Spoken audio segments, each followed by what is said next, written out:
নীতি আয়োগের বৈঠক, এখানে বলার সময় মমতার মাইক বন্ধ করে দেওয়া হয় বলে অভিযোগ। প্রতিবাদে সরব তৃণমূল। সংসদের ভিতরে বাইরে সোমবার থেকে তারা বিক্ষোভ দেখাবে। আর বিধানসভাতেও এই নিয়ে সুর চড়াবে তৃণমূল। বিজেপি অবশ্য মাইক বন্ধের অভিযোগ মানতে নারাজ।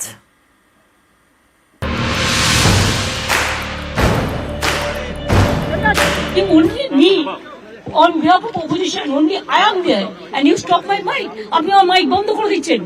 আপনাদের এই বঞ্চনা আমি মানি না, তাই মনে রাখবেন আমি চললাম। তিনি মুখ্যমন্ত্রী, একবারের নয় তিনবারের মুখ্যমন্ত্রী। তিনি তার কথা বলবেন, এটাই তো কাম্য। শোনবার মতো ধৈর্য থাকবে না, অথচ আমরা যুক্তরাষ্ট্রীয় কাঠামোর কথা বলি। যারা বিপক্ষের কথা শোনবার মতো ধৈর্য অথবা সাহস রাখে না, তাদের কেন্দ্রের সরকার চালনা করবার জন্য যোগ্যতা আছে বলে মনে করি।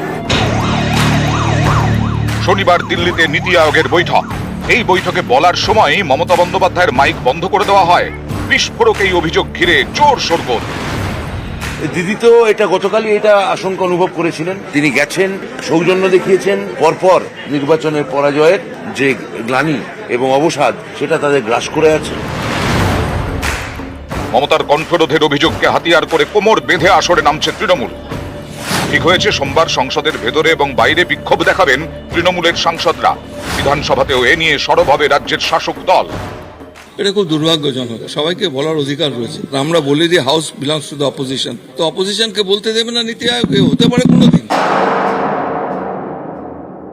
ভারতবর্ষের কোন প্রতিষ্ঠানের এমন কোন কর্মচারীর অধ্যত্ত হয়নি যে কোন রাজ্যের মুখ্যমন্ত্রী কথা বলছেন তার মাইক বন্ধ করে দেবে। পরিকল্পিতভাবে মুখ্যমন্ত্রী এই কাজটা করতে এসেছিলেন একটা বিরোধিতার বার্তা দিতে, সর্বভারতীয় রাজনীতিতে তার প্রাসঙ্গিকতা প্রমাণ করতে। আর সর্বনাশ যেটা হয়েছে সেটা পশ্চিমবঙ্গের মানুষের সর্বনাশ হয়েছে।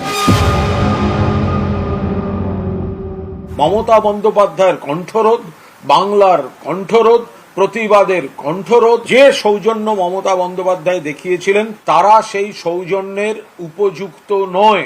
বাংলাকে টাকা দিচ্ছে না, বঙ্গভঙ্গের চক্রান্ত হচ্ছে। রুখে দিচ্ছেন কে? মমতা বন্দ্যোপাধ্যায়। সেই জন্যই তার উপর এদের এত গাত্রদাহ। নিউজ 18 বাংলা।